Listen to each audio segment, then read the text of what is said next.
The Guam Election Commission is facing imminent litigation from the Department of Justice for not sending out absentee ballots at least 45 days before the general election for the Guam delegate race. The federal requirement is under the Military and Overseas Citizens Absentee Voting or MOVE Act. DOJ and GEC's legal team have been in discussions to fix the problem.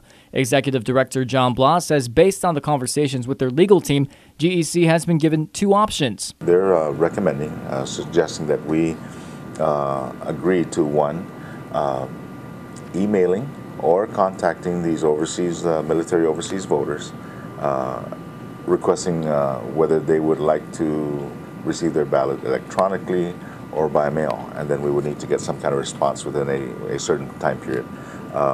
Number two, that the Guam Election Commission consider also electronically transmitting a PDF of our official ballot for the federal race, as well as the affidavit that would normally accompany these absentee ballots. Blas says the board doesn't agree with a third option from DOJ to allow the 45-day period to send and receive ballots for the Guam delegate race. Since GEC missed the September 18th deadline, it can't extend the counting of votes beyond the November 2nd general election because of local laws. Meanwhile, the board decided to separate the Guam delegate race on a different ballot so the local races won't be affected.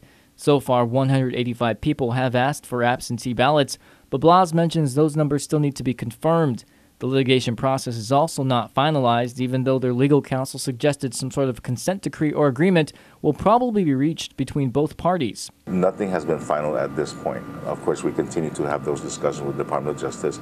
However, I mean, again, just based on legal counsel's comments, it's possible, it's possibly inevitable, but at this point, that's not an option at this time. As for the GEC office space issue, that's being discussed in executive session for legal reasons.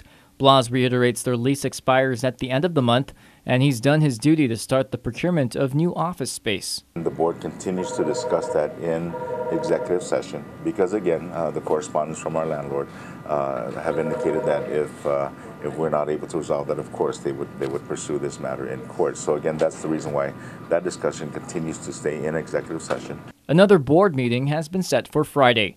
Josh Tikenko, PNC News.